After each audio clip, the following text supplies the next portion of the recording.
Tov yala boker or veshavua tov vesham Hashem na'aseh v'natzliach. On est ce matin le dimanche 22 du mois de novembre et on est déjà le Vav du mois de Kislev. Besiman Atava, un grand Mazel Tov à Yehuda et Sharon. Voilà, qui vient d'avoir une jolie petite fille. Moi, je veux ça à Tova.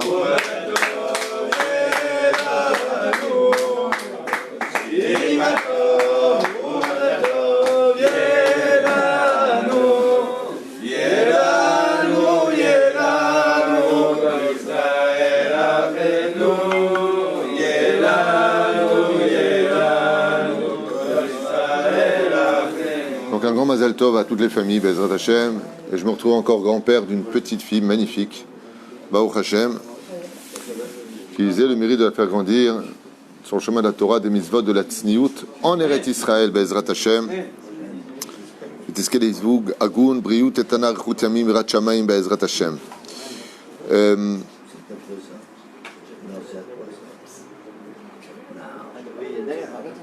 Shiur de ce matin, pour la Refoua Shlema Be'ezrat Hashem. Non, pardon, autant pour moi. Le shiur de ce matin, c'est Yaakov Mordechai Ayakar, qu'on embrasse très fort. Voilà. Pour la réussite et le retour vers la Torah, des bonnes études surtout, un bon khatam, Yireh Shamayim, avec de bonnes midot pour sa fille, Sarah Miriam Bat Freha. Bezrat Hashem, on inclut un peu chez cours en même temps, parce qu'il prend des séries entières, donc on essaie en même temps de placer avec notre liste. Et on est dans nos sages racontes avec justement la parachute qu'on vient de quitter, puisque nous on avance à notre rythme, même si les parachutes, elles foncent de leur côté, avec Esav qui pleure et qui demande est-ce qu'il n'a pas encore peut-être une bénédiction à prendre pour lui. Peut-être qu'ayant béni Yaakov de toutes les bénédictions, est-ce qu'il n'y aurait pas au moins peut-être une miette pour lui? Sujet très important qu'on va développer, mais juste avant, j'aimerais, Be'ezrat Hashem, penser à tous les malades d'Israël, on pourra penser à Sharon, Léa Bat Bruyel, Oufren David Ben Zara, Yanaï Ben Esther. Ton nom, ton père? Yosef Ben Rachel. Yosef Ben Rachel. Benjamin Ben Miriam. Fouach le mahlamam Iram Torchar Ben Israël, Shani Ben Fidjan, Lelou Nishmat, Lelefalfav Dani de Zinis, Simcha Bat Lola Tziporaz, Bat Ziligman, Levi Yehuda Sine Ben Eli Oussaïd Moshe Ben Zari, Gérard Grulik, Alem Shalom, Baruch Hashem Tenachel Megan Eden Yon, une grande atzlacha pour tous nos tormim, שהקדוש ברוך הוא יברך אותם בכל אשר יפנו, ישכילו ויצליחו לחיים טובים ושלום בכל מכל כל. Ça Yaakov Billard Ayakar, qu'on embrasse aussi très fort. Et sans plus tarder, voilà, le shiur. Alors, vous savez, Shabbat, on a fait un shiur d'une heure un quart à peu près ici, sur deux grandes questions que j'aimerais revoir avec vous très très très brièvement. C'est que Yitranen et Sav l'ifne Aviv et Amar. Sav, nous dit le Midrash, a supplié son père en lui disant Barcheni gam ani avi, donne-moi une bénédiction, je t'en prie. Rabbi Yehuda Tzadka Alav Shalom, Yosef, il pose une question dans son livre Kol Yehuda, il dit aux frères, depuis quand est-ce qu'un père il n'a pas des bénédictions à donner à chacun de ses enfants? Ça veut dire quoi? En réalité, il veut bénir un fils. Et pourquoi il ne bénirait pas deux fils? Je ne sais pas, quand on fait les brachot, nous, le vendredi soir, à nos enfants, il y a le Bechor, il y a le cadet, il y a le Benjamin, il y a des hiérarchies. Alors quoi? Alors tu as le Bechor, tu fais que la bracha sur le Bechor. Qu'est-ce qui se passe dans la tête de Yitzhak Avinu pour ne faire qu'une bénédiction à donner? Alors on va dire oui, mais c'est la bénédiction du Bechor. Réponse de Rabbi Yehuda Tzadka, eh bien il y aura la bénédiction du cadet. ma baya pour la sorte de faire la bénédiction. Arrête, Dieu lui a donné la réchoute. Le pire, c'est pas ça. C'est que Esav lui dit, mais peut-être qu'il te reste encore quelque chose à me donner. C'est-à-dire qu'il est un peu désespéré, il se met à pleurer. C'est grâce aux larmes de Esav qu'il va vraiment montrer à son père que lui aussi peut faire teshuva, que son père lui donnera cette bénédiction qui va sortir vraiment comme un magicien qui sortira un lapin de son chapeau. Ça veut dire qu'il lui a tout donné. Il lui a absolument tout donné. Je vous donne un exemple. Dans les Yerusha, on va faire un cours bientôt sur l'héritage, demain je crois. Je suis en train de préparer un petit cours comme ça sur l'héritage. Le Bechor, il prend une double part de l'argent liquide. L'argent liquide, pas des maisons et autres. Il prend une double part, mais il ne prend pas tout. C'est pas parce qu'il est Bechor qu'il va tout prendre. Et là, ce qui est très choquant, c'est que il y a Yitzhak, dans la bénédiction qu'il fait à Yaakov, il lui donne tout. Yavducha Amim, Vishtafcha Neumim, il lui donne Mishmene Haaretz, Verov Dagan Vetirosh, le ciel, la terre, tout. Il a tout donné, les espaces, l'Olamaba, l'Olamazé, il lui a tout donné. Pourquoi cet extrême? Pourquoi tout donner? Tu aurais bien pu dire, comme le disait souvent Hashverosh, At Chatzi Amalchut Nitanach. Je te donne la moitié de la terre, la moitié du monde futur. C'est quoi? Alors je te donne 2 tiers pour toi, 1 tiers pour l'autre. Là, il donne tout. Tout à l'extrême dans la bénédiction de Yitzhak. On se pose la question Rabbi Yehuda Tzadka, on fait ça en Kitsour, et il répond tout simplement, parce que si tu reviens au début de l'écriture de cette paracha, où quand Rivka va voir Shem et Ever, à propos de cet enfant qu'elle pensait être unique, et bien sauf elle apprend qu'il y en a 2, il y a marqué Verav Ya'avod Tsaïr. L'un sera l'esclave de l'autre, l'un servira l'autre. Étant donné qu'il y a un qui est l'esclave, dans la halacha, et y compris dans les héritages, quand un homme possède un esclave, c'est-à-dire un serviteur, parce que le mot esclave est très péjoratif, ouais, tout ce qui lui appartient, t'appartient. Donc automatiquement, il n'y a pas de leitralek. Étant donné que la prophétie partait du fait de dire que l'un travaillerait pour l'autre, il n'y avait pas donc 2 bénédictions, dit Rabbi Yehuda Tzadka, à donner, qui rav yavot tsaïr.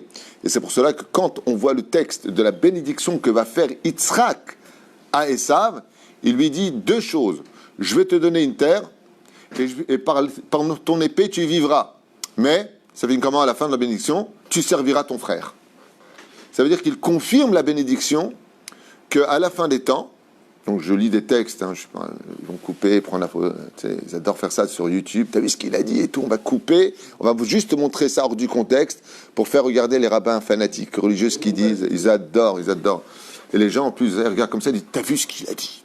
Alors, dans les textes de la Torah, il y a plus de 2000 ans en arrière, au Har Sinaï, il y a 3400 ans en arrière, à la fin des temps, les nations du monde comprendront la légitimité d'Israël et viendront servir Israël Béhava, en plus avec amour et avec humour. D'accord? La reine, on comprend pour cette première question-là, pourquoi est-ce que Yitzhak donne tout à celui qui se trouve en face de lui? Tout simplement parce qu'il n'y aura pas de partage à la fin des temps. Il y aura une course à la place du leader du monde pendant des décennies, jusqu'au jour où le Mashiach arrivant, le Messie arrivant, mettra la couronne avec l'accompagnement de toutes les nations reconnaissant la légitimité d'Israël comme le Bechor.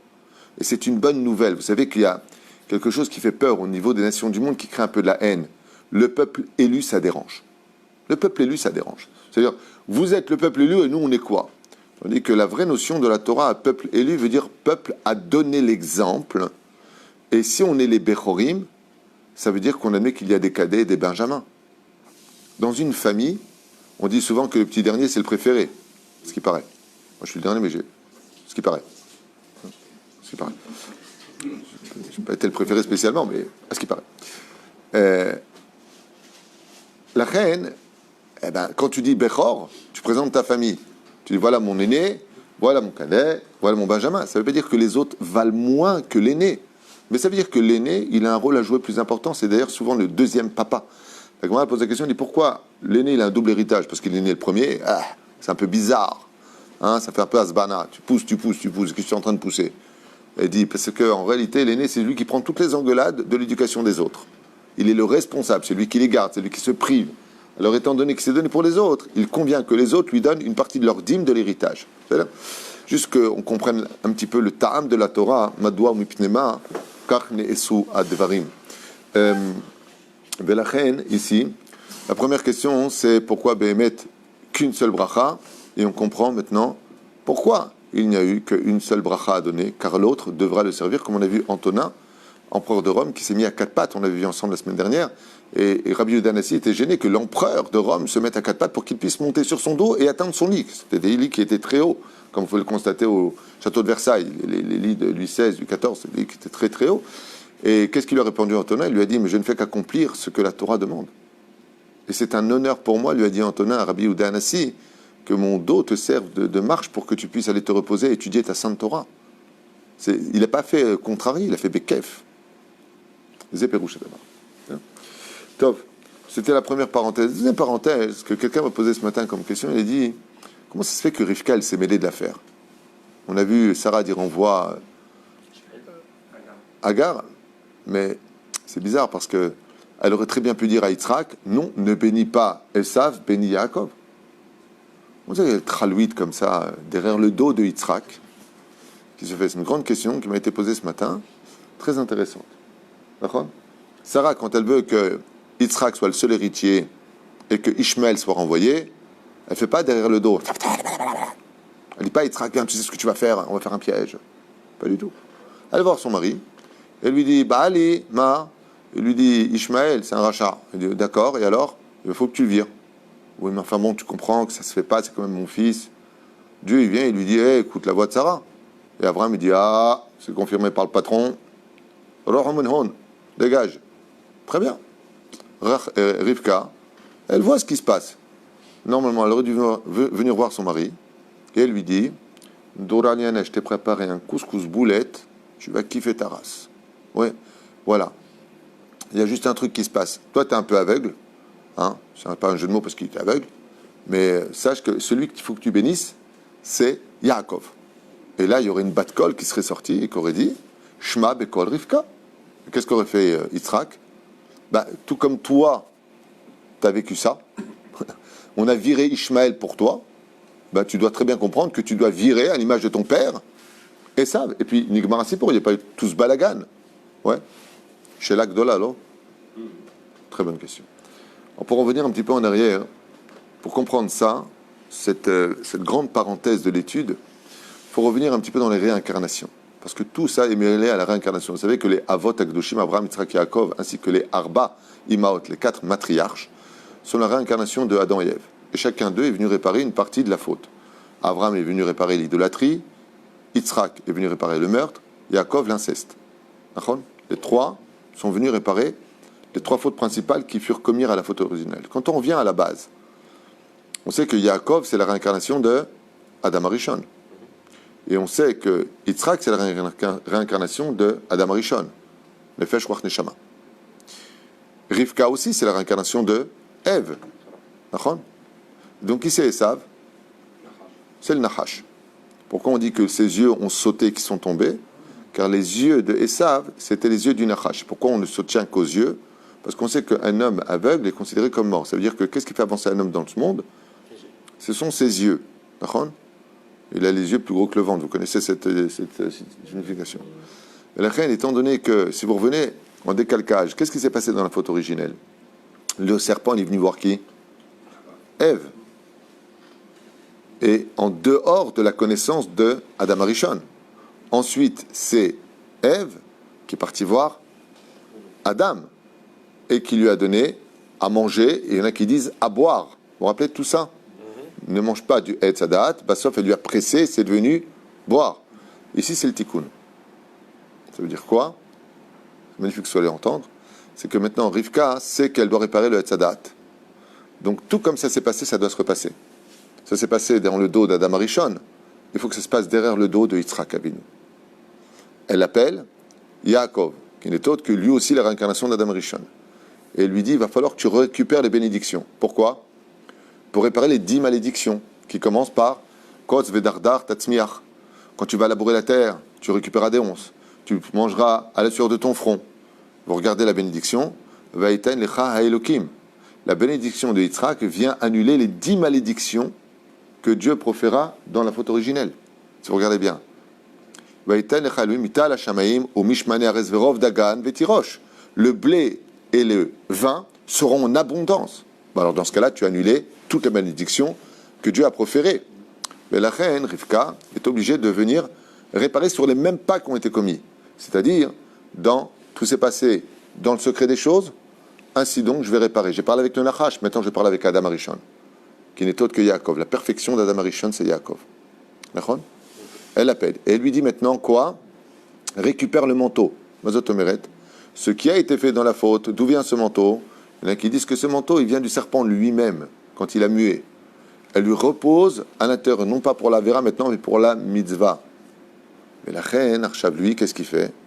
Il va devant son père. Usurpation d'identité, comme on aurait pu le penser. Pas du tout. Il convient dans cette mimoute de dire à son père exactement avec sa propre voix, sans rien changer, la situation telle qu'elle est. Par contre, Yitzhak Avinu, lui, reste aveugle à la situation et le bénit. Mais avant qu'il le bénisse, qu'est-ce qu'il lui fait? Il lui apporte à manger, vayecht, et à boire. Il mange et il boit. Qu'est-ce qu'il boit? Il boit le vin. Cette même chose qui a été consommée à l'origine, vous avez compris que la fête de Pessah, parce que c'était la veille de Pessah, n'est autre que la fête de la réparation du Hatzadah Tovara. Mais comme le soir de Pessah, il n'y a pas de Yetzer Hara, c'est pour ça qu'on ne met pas de levain, En Mizikim, il n'y a pas de Chitzonim, il n'y a pas de force du hein? Non. Ouais, si tu veux, ça j'aurais pu le dire aussi. En français, c'est... il n'y a pas de mal, si vous préférez. Il n'y a pas de défaut, il n'y a pas de dommage. Il n'y a pas de dommage. Eh bien, ça se passe exactement au même moment. C'est-à-dire que Pessah nous ramène à l'état d'Adam Arishon avant la faute. C'est pour ça qu'on mange sans Yetzer Hara ce soir-là. Et c'est exactement ce qu'elle fait, Rivka. Elle lui amène, non pas derrière son dos, alors qu'elle aurait très bien pu lui dire en face, mais lui fait tout simplement, elle est obligée de repasser par les pas à suivre dans le retour de la faute originelle, de telle façon à ce que tout ce qui fut fait en catimini soit réparé en catimini, cette fois en l'honneur de Akadosh Baruch Hu. Et ce qui a posé la question ce matin, Égal, quand j'arrivais, il a dit, mais c'est quand même curieux que Yaakov, il a eu peur, quoi. Il part. Dans le texte qu'il était en train de lire, il a eu peur. Moi, j'expliquais de quoi il a eu peur. Je dis non, je t'expliquais de quoi il a peur.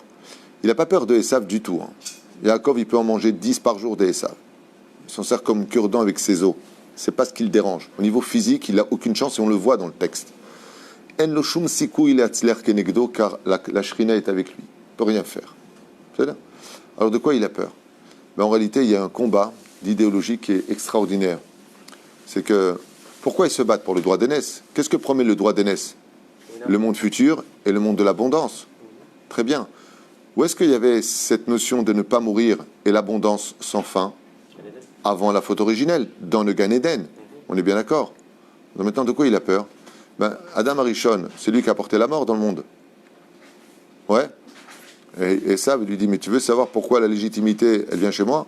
Qui c'est qui a porté tout ce balagan, les malédictions dans le monde? C'est qui? C'est toi. Et Yaakov, Adam Arishon, il dit au serpent, qui c'est qui a apporté tout ça? C'est moi, c'est toi. Si toi, tu n'avais pas incité Ève à tomber, alors il n'y aurait pas eu la mort dans le monde. Donc effectivement, il y a une légitimité entre l'un qui accuse en disant, c'est vrai que je t'ai fait tomber, mais toi, tu n'avais qu'à pas tomber. Et l'autre, il lui dit, je ne serais pas tombé si tu n'étais pas venu me faire tomber. Et c'est pour cela que vous verrez très souvent cette situation de compétition entre Esav et Yaakov, entre Moshe et Bilham, qui sont, encore une fois, on revient dans cette même réincarnation d'une certaine façon, à des degrés différents, entre Aman, Mordechai, où Béhémet, l'un prétend que sa légitimité vient du fait que la terre est à moi et elle n'est pas à toi. C'est très bizarre comme situation, mais on voit que cette idéologie Adaïn, elle est d'actualité jusqu'à aujourd'hui. Et c'est pas, maintenant vous comprenez pourquoi la terre d'Israël est tellement discutée. Tellement, tout le monde discute la terre d'Israël, tout le monde veut que cette terre soit à lui. C'est la question d'héritage. Pourquoi Dafka, la terre d'Israël? On n'a jamais vu de gens se battre pour l'Oklahoma aux États-Unis. On n'a pas discuté une île. Il y a eu des conflits sur les îles. Ouais, c'est à moi, non, c'est à moi. Mais c'est deux personnes, c'est deux pays, ce sont deux régions. Mais la terre entière s'intéresse à un seul pays. Vous regarderez depuis toute l'histoire du monde entier, il n'y a qu'une seule terre où tous les pays se mêlent, où l'ONU se réunit constamment. C'est la terre d'Israël. Pourquoi? Parce que tout le monde sait inconsciemment que cette terre-là n'est pas que le nombril du monde, mais qu'elle est la suite de l'histoire de la réparation du Mashiach ici. C'est pour ça que des choses incroyables. Pour les chrétiens, la terre sainte, c'est Israël. Pour l'islam, alors qu'il n'y a nullement marqué, Israël, c'est Israël. Deuxième lieu saint de l'islam. D'où tu me sors ça dans l'islam? D'où? Où est-ce que c'est marqué que? Où est-ce que c'est marqué dans le Coran, pour ceux qui sont au courant? Où est-ce que c'est marqué que Israël a un rapport avec vous? Vous, c'est la Mecque. Quel rapport avec nous? Quel rapport avec Israël? Le Zohar répond, il dit, parce que celui qui possède Israël possède le monde. C'est ici que tout se passe. Et donc il a posé une question, il dit, peut-être que tu as encore une bracha, est-ce que l'impossible serait venu? Et à ce moment-là, Yitzhak lui dit, ok, tu vas vivre par ton épée, et puis, vous savez pourquoi l'épée, on en a parlé vendredi dernier? Parce qu'elle représente la lettre Vav. La lettre Vav, c'est la lettre de la vie. Et avec la vie, il retire la vie. D'accord? Et ça finit avec oui, mais tu seras quand même le serviteur de ton frère. Ça veut dire que je vais quand même te donner les moyens de moyenner au Moyen-Âge pour le Moyen-Orient. En d'autres termes, tu vas quand même avoir une abondance, tu vas quand même avoir un héritage sur terre, mais tu restes esclave de ton frère. Et ça, donc, lui comprend que l'histoire est scellée pour lui. Et c'est pour cela que, à la fin des temps, le Satan, en d'autres termes, toutes les forces du mal viendront servir le peuple d'Israël et non plus tomber le peuple d'Israël.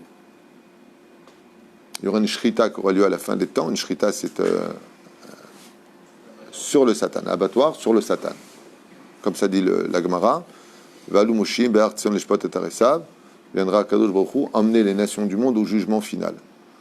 Alors si les choses ne se passent pas bien, ça veut dire que Dieu changera les têtes du gouvernement pour emmener des gens hostiles à Israël, accusant Israël tout le temps des méfaits. Ça veut dire que normalement, je dis bien normalement, si Chazve Shalom, on ne fait pas Shabbat et on ne fait pas la Torah et les mitzvot ne montent pas en Eretz Israël, c'est-à-dire si on ne se renforce pas dans les mitzvot de la Torah, on risque d'avoir un accouchement très difficile de la Géoula.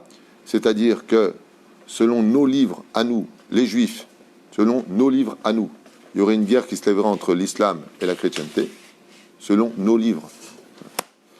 Tellement important de préciser, je ne savais pas qu'on avait affaire à des gens qui ne comprenaient pas très bien ce qu'on disait dans les cours, donc je préfère être vachement précis, on ne sait jamais. Donc selon nos livres, Ishmaël va se lever contre Esav, et cette guerre va finir comment? Le prophète, il dit, ils vont remarquer qu'il y aura une brebis au milieu. 70 loups, et au milieu d'eux, une brebis. Et les loups vont arrêter de se battre, donc les nations vont arrêter de se battre, accusant Israël. En disant, tout ça, c'est votre faute à vous les Juifs. Comme d'habitude, si un avion s'écrase au bout du monde, c'est toujours nous les Juifs. On est toujours mêlés. Il y a un virus qui se fait avec les Français, les Chinois, dans un laboratoire à Wuhan, c'est nous. Un truc de fou. C'est nous. C'est nous qui l'avons fait, c'est le Mossad. Toujours, c'est nous. C'est bien, c'est gentil, mais bon, à un moment, prenez vos responsabilités. Eh bien, ce qu'il y a d'extraordinaire, c'est que ils vont s'arrêter de se battre et nous accuser. Et les nations du monde se réuniront tous, États-Unis, Allemagne, France, toutes les nations du monde se réuniront pour monter en Israël, se battre contre Israël. Toutes les valeurs de ce pays, selon nos livres, qui ont été construites non en l'honneur de Dieu, il va y avoir un grand nettoyage en Israël, sachez-le, un très grand nettoyage. Tous ceux qui ont lutté contre la Torah, tous ceux qui ont construit des immeubles contre la Torah, de telle façon à ce que les bics contre Shabbat, qui vivra verra. Ça, c'est le scénario dramatique. Kol ze ya'alem, boum, boum, boum, boum.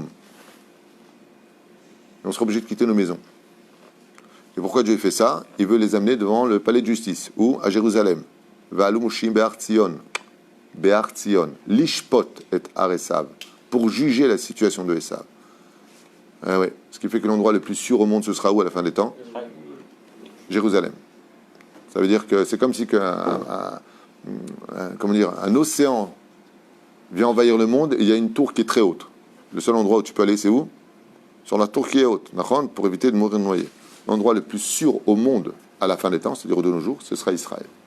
Heureux celui qui aura eu la chance, le bonheur de pouvoir y arriver. Ça veut pas dire que les autres sont foutus. Ça veut simplement dire que les autres auront un peu plus de difficultés. Et c'est pour ça que leur joker à eux, pour s'en sortir, c'est « Uma ya'aseh adam be'inatzel ». Qu'est-ce que fera une personne qui va être sauvée? Il y a Sokba Torah, Gemilut Rasalim, qui fasse surtout Torah et Gemilut Rasalim, qui se renforce vraiment dans la compétition de la Torah. Moi, je donne un joker que j'ai étudié dans d'autres livres. Be'ahavat Rinam. Prends sur lui d'arrêter de parler des uns et des autres. Tout celui qui ne parle pas du juif, qui ne parle pas de son frère, Zoché, que les Mekatregim ne peuvent pas parler contre lui. Il peut avoir la vie sauve. Rien que pour ça. La route. Chez l'eau, Yedaber Shum Mila la Fechad. Nigmar. Ça va pas. Tu t'entends pas, tu t'éloignes. Mais tu parles pas. Zeye Bemet Atzalak de la Meod Meod la Israël. Ken. On ne peut pas dire que cette guerre entre Esav et Ishmaël a déjà eu lieu. On n'a pas de question de temps avec Hachem. Quand on voit les croisades avec l'Empire ottoman. Alors, quand tu parles de goutte froide bouillon avec Suleiman le Magnifique, les croisades contre les ottomanimes, c'était pas la chrétienté, c'était l'autorisation de Richard Cœur de Lion qui donne son autorisation lui-même qui va vers de Rachi, dans l'île de Troie, qui est entre 2 et 4, pour aller conquérir Jérusalem. Il lui dit, ça ne sert à rien d'y aller. Mais on ne parle pas de cette guerre-là. On parle d'une guerre qui est internationale. Là, c'est des colonisations dont on parle. Ce n'est pas la même chose. Hein? Le Rabbi Lubavitch, surtout les Galanenu Be'ezrat Hashem, Zecher Tzadik Vekadosh Ivracha, lui dit que cette guerre-là, elle a déjà eu lieu. Il dit que c'est la Deuxième Guerre mondiale, et que cette Deuxième Guerre mondiale, c'était vraiment Gog ou Magog. C'est-à-dire, Arbe Cholkim Alav. Il y en a qui disent, comme moi, dans mes études, je peux affirmer que le Rabbi a raison. Ça veut dire quoi qu'il a raison? Oui, c'est sûr. Pourquoi? Comme explique le Malbim, il y a 3 guerres mondiales. Ça veut dire qu'il y a 3 guerres de Gog ou Magog. Il n'y en a pas une. Donc, il y a eu la première guerre, il y a eu la deuxième. Tzodek, quand il dit que c'est Gog ou Magog, Tzodek. Il y a une 3e guerre. Et comment on sait que Zélonachon? Tout simplement parce que dans le prophète, c'est marqué que Dieu réunira tous les navires des nations du monde à un tel point qu'on ne pourra même plus voir une goutte d'eau dans l'océan. Il y aura des navires. Et il montrera toutes les nations contre Israël. Ça, c'est la guerre de Gog ou Magog telle qu'elle est prescrite dans Zecharia et dans les autres prophètes. Jamais on a vu ça, la Deuxième Guerre mondiale. Ils ne sont pas venus sur le rivage d'Israël. Ils ont conquis l'Europe en partie, l'Afrique en deuxième partie. Il n'y a pas eu tout ça. Donc cette guerre-là, elle est probante, comme un accouchement qui ressemblera ou à une césarienne, ce qui est dramatique avec donc le sang, machin, chouette, ou la femme qui accouche tranquillement avec une péridurale. Ça dépendra de nous. Si nous, Béhémet, on arrive ici en Israël avec plus de hardout, plus de compassion, peut-être qu'on pourra éviter ça. Dans ce cas-là, le Mashiach viendrait en douceur, donc sur un nuage. Et si on ne comprend pas, il y a le Gaber Hamor. Il viendra sur le dos d'un Hamor. Miser Hamor sur le dos d'Ishmaël. C'est pour Shadbar.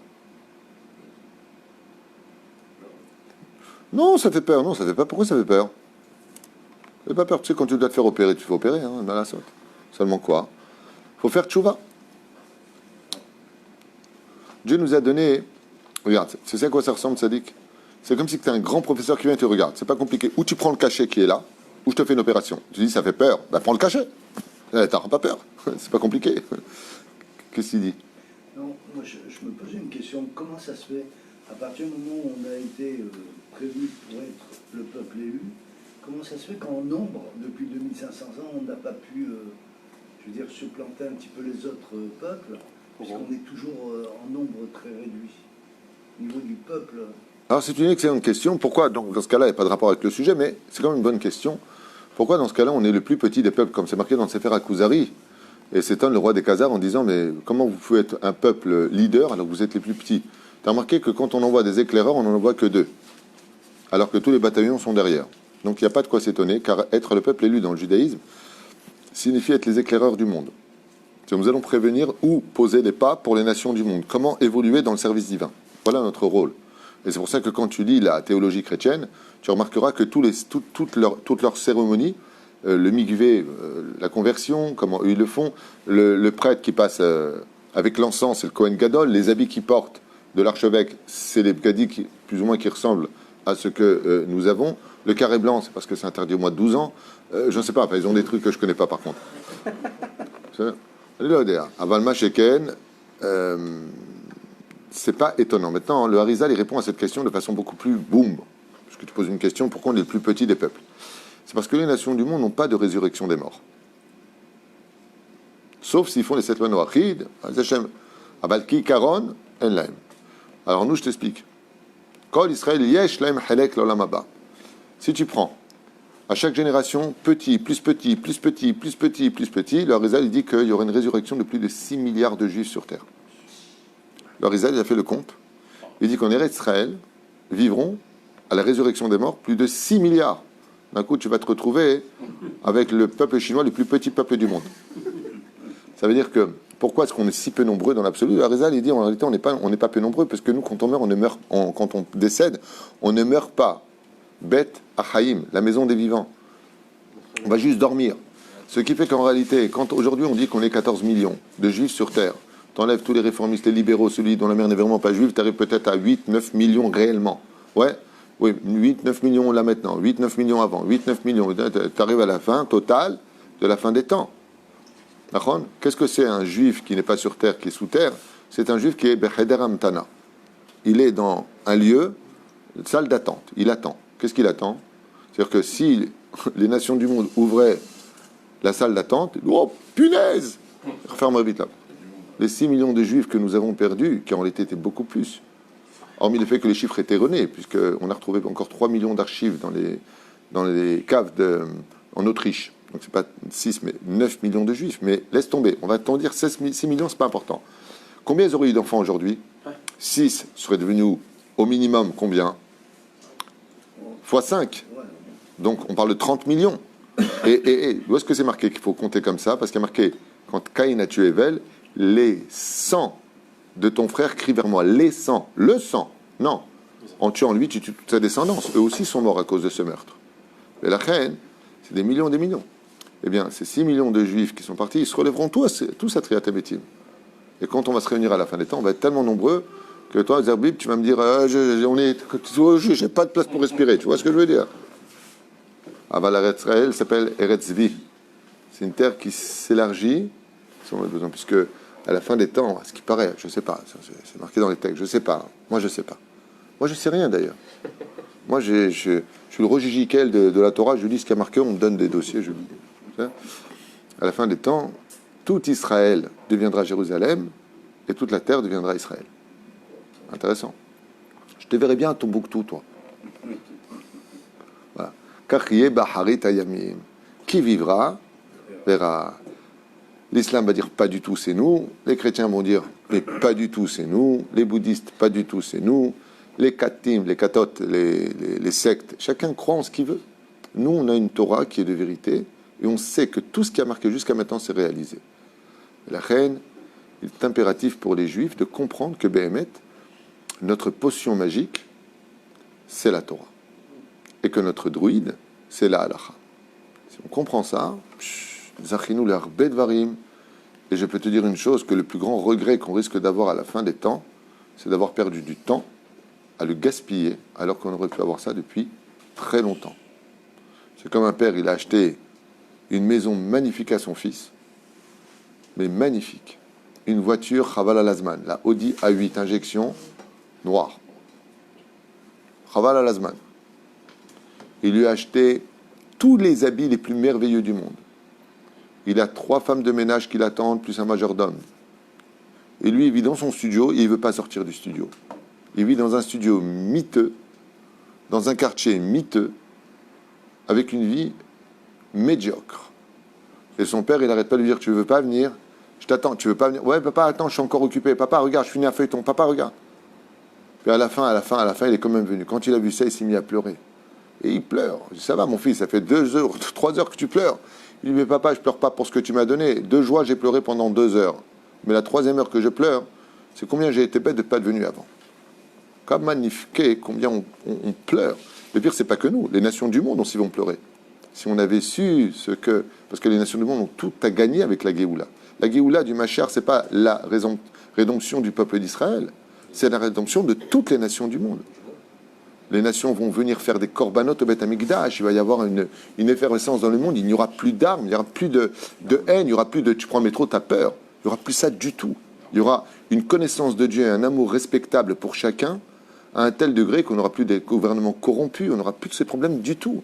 On parle d'une Géoula réelle, avec un équilibre réel dans le monde, puisqu'on va rejoindre l'état d'Adam Arishon avant la faute. Et une abondance incroyable. Et on pourra faire Torah Mitzvot? Alors ce ne sera pas les Shabbats qu'on fait maintenant avec Kiyesh Merach. Non, ce sera. C'est pas la Demhot, c'est la vraie Demhot. Tov, Kachayu Bezrat Hashem Advarim, Baharit Ayamim. Donc ça, je raconte Bezrat Hashem.